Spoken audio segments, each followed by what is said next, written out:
Assalamu alaikum student. This is Mohammad Faisal Makbul and welcome to my YouTube channel Khan's Biology. In today's lecture we will discuss about the second stage of the cellular respiration.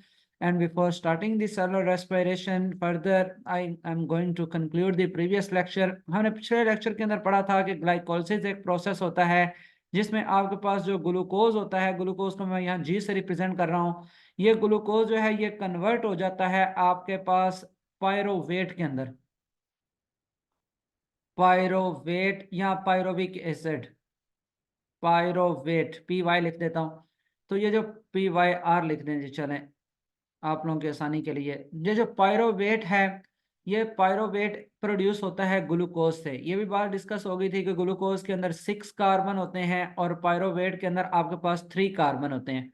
Glucose में 6 carbon होते हैं और pyruvate के अंदर आपके पास 3 carbon होते हैं। इसका मतलब है कि 1 ग्लूकोज मॉलिक्यूल हो तो आपके पास 2 पायरोवेट बनेंगे। ये हमने पिछले लेक्चर के अंदर पढ़ लिया था। और पिछले लेक्चर में हमने ये बात भी डिस्कस कर ली थी कि ग्लूकोज से जब पायरोवेट बनता है तो हमारे पास कितने एटीपी प्रोड्यूस होते हैं? 4 एटीपी प्रोड्यूस होते हैं। हमने ये बात भी डिस्कस कर ली थी कि जब एक ग्लूकोज से 2 पायरोवेट बनते हैं तो 4 एटीपी यूज होते हैं और साथ में 2 NADH प्रोड्यूस होते हैं, 2 NADH प्रोड्यूस होते हैं। ठीक है जी। अगर किसी को इस टॉपिक के अंदर कोई इसका इंफॉर्मेशन नहीं है, ये जो मैं अभी आपके साथ इंट्रोडक्टरी लेक्चर के अंदर शेयर कर रहा हूं, तो वो हमारे प्रीवियस लेक्चर को आया हुआ है, जो लेक्चर नंबर 2 है सेलुलर रेस्पिरेशन का, उसको देख सकता है ताकि उसके लिए आसानी हो सके। आज स्टूडेंट्स हम पढ़ेंगे कि पायरोवेट से आगे क्रेब्स साइकिल किस तरह चलता है। तो ये बेसिकली जो पायरोवेट बनता है ये पायरोवेट 3 कार्बन वाला है, लेकिन ये जो 3 कार्बन वाला पायरोवेट है ये क्रेब्स साइकिल के अंदर इंटर नहीं हो सकता। इसको हम यूज नहीं कर सकते क्रेब्स साइकिल के अंदर। ठीक है नहीं, can not use in Krebs cycle. मैं इसे KC लिख रहा हूं, क्रेब्स साइकिल को हम क्रेब्स साइकिल के अंदर यूज नहीं कर सकते। सेलुलर रेस्पिरेशन के प्रोसेस में 3 कार्बन वाला कंपाउंड क्रेब्स साइकिल के अंदर यूज नहीं होता। तो हमें चाहिए होता है 2 कार्बन वाला कंपाउंड। क्रेब्स साइकिल को रन करने के लिए हमें 2 कार्बन वाला कंपाउंड चाहिए होता है। तो पहले ये 3 कार्बन वाला पायरोवेट को 2 कार्बन वाले में कन्वर्ट किया जाता है। तो देखते हैं कि वो हमारे पास कैसे होता है। तो जो 2 कार्बन वाला कंपाउंड है जो कि क्रेब्स साइकिल के अंदर यूज होता है उसको नाम दिया जाता है एसिटाइल को ए। ठीक है जी। तो हमारे पास जो पहले पिछले लेक्चर के अंदर क्रेब्स ग्लाइकोलिसिस के प्रोसेस में बना था वो बना था पायरोविक एसिड या पायरोवेट। इसको डायरेक्टली ये इंटर नहीं हो सकता। तो हम क्या करते हैं, इस पायरोविक एसिड के साथ क्या होता है कि ये पहले एक 2 कार्बन वाले कंपाउंड में चेंज होता है और उस 2 कार्बन कंपाउंड को कहा जाता है एसिटाइल को ए। ये जो पायरोविक एसिड है ये कन्वर्ट हो जाएगा 2 कार्बन कंपाउंड में जिसे कहा जाता है एसिटाइल को ए, और ये एसिटाइल को ए फिर जाके यूज हो जाएगा आपके पास क्रेब्स साइकिल के अंदर। क्रेब्स साइकिल में याद रखना है कि आपके पास पायरोविक एसिड के अंदर 3 कार्बन है, ये डायरेक्ट क्रेब्स साइकिल में इंटर नहीं हो सकता। क्रेब्स साइकिल में इंटर होने के लिए ये 3 कार्बन कंपाउंड जो पायरोविक एसिड है इसको कन्वर्ट करवाया जाता है एसिटाइल को ए में, जो कि क्रेब्स साइकिल के अंदर इंटर हो जाता है। और एक और बात याद रखनी है कि एसिटाइल को ए के अंदर 2 कार्बन होते हैं। एसिटाइल को ए में 2 कार्बन होते हैं जबकि पायरोविक एसिड के अंदर 3 कार्बन होते हैं। तो पायरोविक एसिड को कन्वर्ट करवाया जाता है एसिटाइल को ए के अंदर। ठीक है जी। नेक्स्ट अगर हम देखें तो नेक्स्ट हमारे पास ये होता कैसे है, ये आपने इक्वेशन ये आपने याद रखना है। जो ये आपको स्ट्रक्चर नजर आ रहा है, जो ये सारा स्ट्रक्चर नजर आ रहा है आपको, ठीक है जी, जो ये वाला सारा स्ट्रक्चर है ये पायरोवेट का स्ट्रक्चर है। ठीक है, इसमें 3 कार्बन है। देखें जी, आपके पास कार्बन 1 है, ये आपके पास कार्बन 1 है, ये आपके पास कार्बन 2 है, और बेटा नीचे आपके पास ये कार्बन 3 है। कार्बन 1, कार्बन 2 और कार्बन 3। कार्बन 1 को देखें तो आपके पास 2 ऑक्सीजन अटैच हैं, ये एक ऑक्सीजन है और ये दूसरा ऑक्सीजन है। ये दोनों ऑक्सीजन बाइंड किए हुए हैं कार्बन 1 के साथ। ठीक है जी। कार्बन 2 के साथ सिर्फ एक ऑक्सीजन बाइंड किया हुआ है और कार्बन 3 के साथ 3 हाइड्रोजन बाइंड किए हुए हैं। ये आपके पास पायरोवेट का स्ट्रक्चर है जो कि ग्लूकोज की ब्रेकडाउन से प्रोड्यूस होता है। ये जो पायरोवेट है मेरा बेटा, इसमें सबसे पहले क्या होता है कि जब पायरोवेट ने एसिटाइल को ए के अंदर कन्वर्ट होना होता है तो ये जो पायरोवेट है इसमें से कार्बन डाइऑक्साइड का एक मॉलिक्यूल रिलीज हो जाता है। सबसे पहला स्टेप स्टूडेंट ये है कि ये एक कार्बन डाइऑक्साइड का मॉलिक्यूल है ये रिलीज हो जाएगा पायरोवेट से। तो पायरोवेट का जो एक कार्बन डाइऑक्साइड का मॉलिक्यूल है, इसका मतलब है कि एक कार्बन डाइऑक्साइड कौन सी, एक कार्बन डाइऑक्साइड स्टूडेंट ये वाली जिसको अभी मैं सर्कल करने लगा हूं, देखिए जी ये आपके पास कार्बन डाइऑक्साइड का मॉलिक्यूल है, ये सारे का सारा, ठीक है, जिसे मैंने डार्क कलर के अंदर, ब्लू कलर के अंदर सर्कल किया है। तो ये कार्बन डाइऑक्साइड आपके पास रिलीज हो जाएगी। ये कार्बन डाइऑक्साइड रिलीज होगी तो पीछे दो कार्बन बच जाएंगे, एक ये वाला और एक ये वाला कार्बन और नीचे ये वाला कार्बन, ये दो बच जाएंगे, जबकि ये ऊपर वाला कार्बन डाइऑक्साइड जो है ये रिलीज हो जाएगा। तो पहला स्टेप कार्बन डाइऑक्साइड रिलीज हो जाएगी। जब कार्बन डाइऑक्साइड स्टूडेंट रिलीज होती है तो दो चीजें और भी निकलती हैं, दो इलेक्ट्रॉन रिलीज होते हैं और साथ में दो हाइड्रोजन रिलीज होते हैं। ठीक है जी, दो इलेक्ट्रॉन रिलीज होंगे और साथ में दो हाइड्रोजन रिलीज होंगे। तो ये जो इलेक्ट्रॉन है और दो हाइड्रोजन है, ये दोनों जाके बॉन्ड बना लेते हैं NAD पॉजिटिव के साथ। दो इलेक्ट्रॉन और दो हाइड्रोजन ये NAD पॉजिटिव के साथ जुड़ जाएंगे, और जब ये दो NAD पॉजिटिव के साथ जुड़ते हैं तो आपके पास नया कंपाउंड बन जाएगा NADH। ठीक है जी, तो NADH बन जाएगा। तो पहला काम बेटा ये हुआ कि कार्बन डाइऑक्साइड निकल गई पायरोवेट में से, तो दो कार्बन पीछे बच गए, फिर दो इलेक्ट्रॉन और दो हाइड्रोजन NAD पॉजिटिव के साथ बाइंड किया तो NADH बन गया। तीसरा काम बेटा ये होता है कि एक कोएंजाइम होता है जिसका नाम होता है कोएंजाइम Q। ठीक है जी, एक कोएंजाइम होता है जिसका नाम होता है कोएंजाइम Q। ये क्या करता है, ये पायरोवेट में उस जगह पर जाके बाइंड कर जाएगा जहां से हमारा एक कार्बन खत्म हुआ था। तो देखिए कार्बन 2 के साथ, ये कार्बन 2 है, इसके साथ कार्बन 3 जुड़ा हुआ था। तो अब कार्बन 3, तो ये तो कार्बन गायब हो गया, ये जिसे हमने कार्बन 1 कहा है। कार्बन 1 कार्बन 2 के साथ जुड़ा हुआ था तो कार्बन 1 तो गायब हो गया। जब कार्बन 1 मेरे स्टूडेंट गायब हो जाएगा तो यहां पर जाके कोएंजाइम Q अटैच हो जाएगा। तो ये आपके पास कोएंजाइम Q अटैच हुआ है, ये देखें, ये आपको जहां मैं सर्कल कर रहा हूं। तो ये आपके पास जब कोएंजाइम A जो है, सॉरी कोएंजाइम Q नहीं, कोएंजाइम A, तो कोएंजाइम ए जब मेरा स्टूडेंट्स कार्बन 2 के साथ जाके जुड़ जाएगा तो जो नया कंपाउंड बनेगा उसे हम कहेंगे एसिटाइल को ए। ठीक है जी, ये एक इंपॉर्टेंट शॉर्ट क्वेश्चन है कि पायरोवेट किस तरह ऑक्सीडाइज होके कन्वर्ट होता है एसिटाइल को ए के अंदर। पायरोवेट किस तरह ऑक्सीडाइज होके कन्वर्ट होता है एसिटाइल को ए के अंदर, तो ये एक क्वेश्चन हो गया। अब मेरे स्टूडेंट एसिटाइल को ए जो बन गया है, ये एसिटाइल को ए आगे इंटर होगा क्रेब्स साइकिल के अंदर। क्रेब्स साइकिल, ये आपके पास क्रेब्स साइकिल के अंदर इंटर हो जाएगा। जब ये स्टूडेंट क्रेब्स साइकिल में इंटर होगा तो क्रेब्स साइकिल आगे ऑपरेट करना शुरू कर देगा। ठीक है जी, तो आपके पास अभी तक जो हमने पढ़ा वो बेटा ये पढ़ा कि पायरोवेट के अंदर तीन कार्बन होते हैं जो कि डायरेक्ट क्रेब्स साइकिल में इंटर नहीं हो सकता। तो पहले इन तीन कार्बन को टू कार्बन में कन्वर्ट किया जाता है। कन्वर्ट कैसे किया जाता है, कार्बन डाइऑक्साइड का मॉलिक्यूल निकलता है, उसके बाद NADH बनता है और फिर कोएंजाइम ए जाके अटैच हो जाता है कार्बन नंबर 2 ऑफ को ऑफ पायरोवेट। तो आपके पास ये जो कोएंजाइम जो है, कोएंजाइम ए जब पायरोवेट के साथ जुड़ जाता है तो आपके पास नया कंपाउंड बन जाएगा एसिटाइल को ए, जिसमें दो कार्बन है, एक कार्बन 1 है और ये दो कार्बन 2 है। ठीक है जी, यहां तक अगर आपको ये जो क्लियर हो गया पॉइंट कि आपके पास जो है वो क्रेब्स साइकिल के अंदर एसिटाइल को ए ने इंटर होना है। अच्छा स्टूडेंट, के अंदर एसिटाइल को ए इंटर होगा, पायरोवेट इंटर नहीं होगा। ठीक है जी, सो नेक्स्ट हमारे पास ये है कि क्रेब्स साइकिल किस तरह काम करता है। तो एसिटाइल को ए बन गया, अब ये क्रेब्स साइकिल के अंदर इंटर हो जाएगा। क्रेब्स साइकिल माइटोकॉन्ड्रिया के अंदर होता है, क्रेब्स साइकिल स्टूडेंट्स माइटोकॉन्ड्रिया के अंदर होता है। तो नेक्स्ट हम देखते हैं जी, हमारे पास ये एक स्ट्रक्चर आपको नजर आ रहा है, ये माइटोकॉन्ड्रिया का स्ट्रक्चर है जी। ठीक है जी, ये स्ट्रक्चर जो है आपके पास माइटोकॉन्ड्रिया का स्ट्रक्चर है। इस स्ट्रक्चर में अगर आप नोट करें तो आपके पास ये जो बाहर वाली लेयर होती है, फिर आपके पास ये अंदर वाली मेम्ब्रेन होती है। ये आपके पास एक आउटर मेम्ब्रेन है, ये आपके पास स्टूडेंट्स इनर मेम्ब्रेन है, और इसके दरमियान में ये जो पिंक पिंक हुआ हुआ है, ये जहां मैं डॉट लगा रहा हूँ, ये सारे का सारा आपके पास जो है वो मैट्रिक्स होता है, फ्लूइड होता है।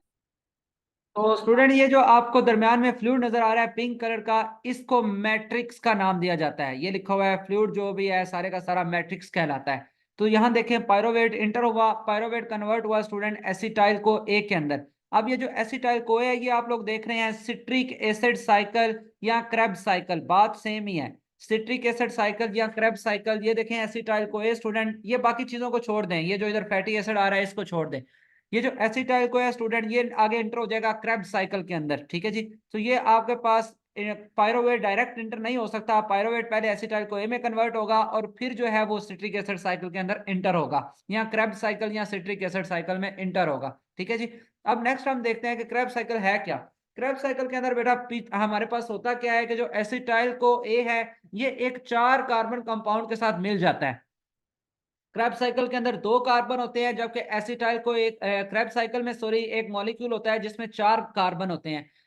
तो जो क्रेब्स साइकिल है उसके अंदर एक मॉलिक्यूल होता है जिसमें 4 कार्बन होते हैं और हमारे एसिटाइल कोए में 2 कार्बन होते हैं। ये दोनों आपस में रिएक्ट कर जाते हैं और ये रिएक्ट करके एक सीरीज ऑफ रिएक्शन करते हैं जिसमें एक एटीपी बनता है, 3 NADH बनते हैं, 1 FADH2 बनता है, 2 कार्बन डाइऑक्साइड यूज होते हैं और साथ में ये एक पायरोवेट का मॉलिक्यूल। जब कभी भी बेटा आपको पता है कि जब कभी भी एक ग्लूकोज टूटता है, जब कभी भी एक ग्लूकोज टूटता है तो एक ग्लूकोज के टूटने से 2 पायरोवेट बनते हैं। एक ग्लूकोज के टूटने से स्टूडेंट 2 पायरोवेट बनते हैं। तो उन 2 पायरोवेट में से जब कभी भी एक पायरोवेट की ऑक्सीडेशन होगी, मतलब एक पायरोवेट की जब कभी भी ब्रेकडाउन होगी, उससे आगे एक एसिटाइल को ए बनेगा। उस एक एसिटाइल को ए से एक एटीपी, 3 NADH और एक FADH2 और एक 2 कार्बन डाइऑक्साइड के मॉलिक्यूल रिलीज होंगे। ठीक है जी। तो ये बेसिकली जो 3 चीजें हैं, 4 चीजें, इनको याद रखना है आपने कि क्रेब्स साइकिल में एक बार अगर क्रेब्स साइकिल चले, एक एसिटाइल को ए से या एक पायरोवेट से अगर क्रेब्स साइकिल चले तो कितने आपके पास चीजें प्रोड्यूस होती हैं। तो एक एटीपी प्रोड्यूस होता है, 3 NADH प्रोड्यूस होते हैं, एक FADH2 और 2 कार्बन डाइऑक्साइड। ठीक है जी। ये तब होता है जब एक पायरोवेट से एक एसिटाइल कोए बने और उस एक एसिटाइल कोए से आगे ये सारी चीजें बनती हैं। अगर 2 पायरोवेट होंगे तो ये सारे 2 से मल्टीप्लाई हो जाएंगे, 3 पायरोवेट होंगे तो 3 से मल्टीप्लाई हो जाएंगे। ठीक है जी। सो डिपेंडिंग अपॉन कि आपको किस तरह का क्वेश्चन दिया जाता है। फिर स्टूडेंट जो है इसमें हम देखते हैं कि इसमें आपके पास पायरोविक एसिड इंटर नहीं हो सकता। पायरोविक एसिड को पहले 2 कार्बन कंपाउंड में कन्वर्ट करवाया जाता है और वो 2 कार्बन कंपाउंड कहलाता है एसिटाइल को ए। नेक्स्ट हम जरा ये साइकिल देखते हैं, क्रेब्स साइकिल। स्टूडेंट जरा क्रेब्स साइकिल को नोट करें तो जो क्रेब्स साइकिल स्टार्ट होता है वो स्टार्ट होता है आपके पास एक 4 कार्बन कंपाउंड होता है जो कि इस जगह पर मौजूद होता है, इस जगह पर। ठीक है जी। इस जगह पर उसका नाम काइंडली लिख ले, यहां पर मिस है, उसका नाम होता है oxalo acetate. OXALO,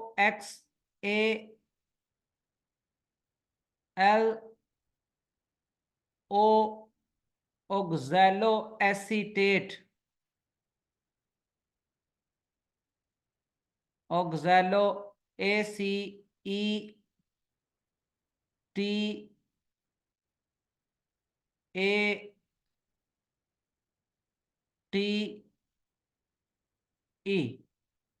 oxalo acetate. यहां पर बेटा इस पॉइंट पे जहां से मैंने ये लिखना स्टार्ट किया था, इस पॉइंट पे एक 4 कार्बन वाला कंपाउंड होता है, इसमें 4 कार्बन मौजूद होते हैं। इस 4 कार्बन कंपाउंड को कहा जाता है ऑक्सैलो एसीटेट। ठीक है जी। इस 4 कार्बन कंपाउंड को कहा जाता है ऑक्सैलो एसीटेट। इस ऑक्सैलो एसीटेट के अंदर एसिटाइल को ए आके रिएक्ट कर जाता है। 4 कार्बन वाला कंपाउंड, स्टूडेंट जरा गौर से सुनना है, 4 कार्बन वाला कंपाउंड जिसका नाम क्या है, ऑक्सैलो एसीटेट। इस ऑक्सैलो एसीटेट के अंदर 4 कार्बन कंपाउंड वाला ऑक्सैलो एसीटेट, इसमें 2 कार्बन वाला एसिटाइल को ये आके जुड़ जाएगा।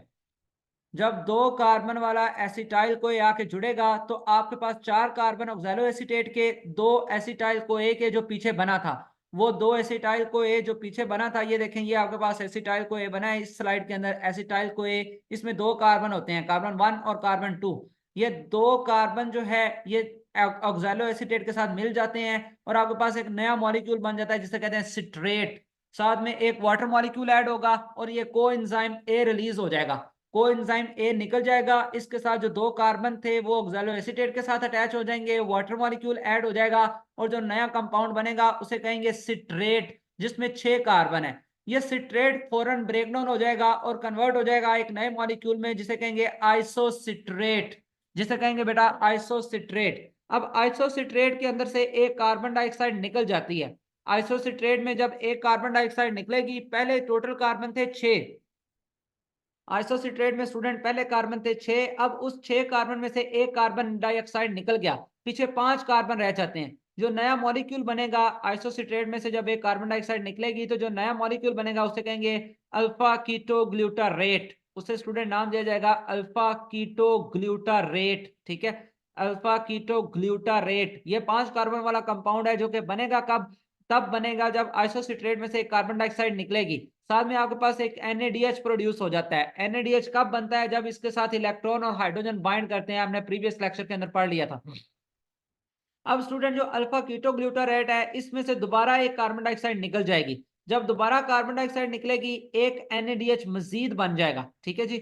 उसके बाद बेटा आपके पास, क्योंकि अल्फा कीटोग्लूटारेट में 5 कार्बन है, एक और कार्बन डाइऑक्साइड निकलेगा तो पीछे आपके पास 4 कार्बन रह जाएंगे, और इस 4 कार्बन वाले कंपाउंड को कहते हैं सक्सीनेट। इस 4 कार्बन वाले कंपाउंड को बेटा कहते हैं सक्सीनेट। ठीक है जी। यहां पर इस जगह पर एक और चीज बनती है बेटा, इस जगह पर जहां मैंने ये एरो लिखा है, अगर आप लिखना चाहें तो लिख लें, ना भी लिखें तो कोई मसला नहीं है। उस कंपाउंड को कहा जाता है सक्सिनाइल को ए। ठीक है, SU। ठीक है, ये U तक काफी है, SU लिख के, ठीक है जी, साथ में आप डैश लगा लें और आगे लिख लें को ए। साथ में स्टूडेंट ये लिख लें एसिटाइल को ए। अगर आप लिखना चाहें, ना भी लिखें तो कोई मसला नहीं है। अल्फा कीटोग्लूटारेट से कार्बन डाइऑक्साइड निकलेगा, एक NADH बन जाएगा, और क्योंकि कार्बन डाइऑक्साइड एक और निकल गई है, पहले 5 कार्बन थे, अब एक और कार्बन डाइऑक्साइड निकल गई है, यहां पर 2 लिख लें। पहले 5 कार्बन थे, एक और कार्बन डाइऑक्साइड निकल गई है, तो पीछे 4 कार्बन रह जाएंगे। यहां पर एक ATP प्रोड्यूस हो जाती है। जब अल्फा कीटोग्लूटारेट से सक्सिनेट बनता है तो एक ATP भी प्रोड्यूस हो जाती है। ठीक है जी। फिर स्टूडेंट ये जो सक्सिनेट है, इससे आपके पास एक नया कंपाउंड बनता है फ्यूमारेट। ये भी 4 कार्बन वाला है। सिर्फ कार्बन की रीअरेंजमेंट होती है, सक्सिनेट की रीअरेंजमेंट होगी, और रीअरेंजमेंट होने से आपके पास एक नया 4 कार्बन वाला कंपाउंड बन जाएगा, जिसे फ्यूमारेट कहते हैं। साथ में एक और कोएंजाइम होता है FAD, मैंने इसके बारे में बताया था, flavin adenine dinucleotide. Flavin adenine dinucleotide. ये जो FAD है स्टूडेंट, ये हाइड्रोजन के साथ अटैच होता है और FADH2 में कन्वर्ट हो जाता है। तो ये फ्यूमारेट बेटा 4 कार्बन वाला बनता किससे है? सक्सिनेट से बनता है। ये बातें सारी याद रखनी है। फिर बेटा फ्यूमारेट के साथ एक वाटर का मॉलिक्यूल ऐड होता है, और आपके पास एक और 4 कार्बन वाला कंपाउंड बनता है, जिसे कहते हैं मैलेट। ठीक है जी। मैलेट बेटा दोबारा कन्वर्ट हो जाएगा ऑक्सैलो एसीटेट में। मैलेट में भी 4 कार्बन होते हैं, ऑक्सैलो एसीटेट में भी 4 कार्बन होते हैं। मैलेट से जब ऑक्सैलो एसीटेट बनता है, तो आपके पास एक NADH और प्रोड्यूस हो जाता है। ठीक है जी। तो स्टूडेंट बात हमने कहां से शुरू की थी?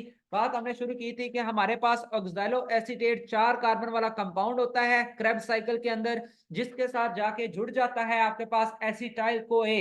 एसिटाइल को ए में 2 कार्बन होते हैं, वो 2 कार्बन वाला कंपाउंड ऑक्सैलो एसीटेट के साथ मिल जाएगा, तो आपके पास 6 कार्बन कंपाउंड वाला सिट्रेट बन जाएगा। ये जो 6 कार्बन वाला सिट्रेट है बेटा, ये कन्वर्ट होगा आइसोसिट्रेट में। आइसोसिट्रेट दोबारा कन्वर्ट होंगे अल्फा कीटोग्लूटारेट में, एक कार्बन डाइऑक्साइड निकल जाएगा। आइसोसिट्रेट से कार्बन डाइऑक्साइड निकलेगा तो नया कंपाउंड बन जाएगा अल्फा कीटोग्लूटारेट, और साथ में एक NADH बन जाएगा। अल्फा कीटोग्लूटारेट में स्टूडेंट एक और कार्बन डाइऑक्साइड निकलेगा, एक और NADH बनेगा, और साथ में ATP बन जाएगा। ठीक है जी।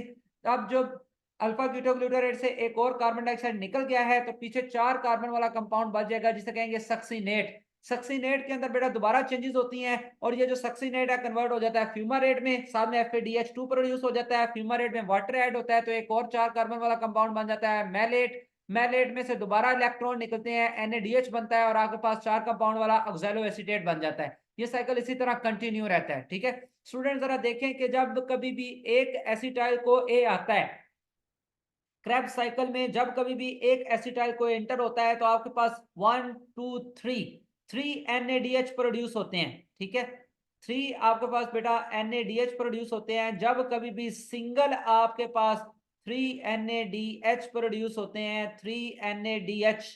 जब कभी भी सिंगल आपके पास एसिटाइल को एक क्रेब्स साइकिल में एंटर हो, 3 NADH बनते हैं, एक ATP बनता है, एक FADH2 बनता है, 2 कार्बन डाइऑक्साइड के मॉलिक्यूल रिलीज होते हैं। वही जो हमने पिछली स्लाइड के अंदर जो है वो बात की थी, सारी की सारी वो यहाँ पर लिखी हुई है। ठीक है जी। यहाँ तक आप लोगों का कोई क्वेश्चन है तो आप लोग जो है वो फ्रीक्वेंटली पूछ सकते हैं। इस चीज को अच्छी तरह मेमोराइज करें, अच्छी तरह इसे ड्रॉ करें, बार बार ड्रॉ करके याद करें। कोई भी क्वेश्चन हो, कोई भी प्रॉब्लम हो, कमेंट में पूछें, व्हाट्सएप करके पूछ लें, कुछ भी। तब तक के लिए जो है वो हमें इजाजत दें। नेक्स्ट लेक्चर में इंशाल्लाह मुलाकात होती है। Best of luck.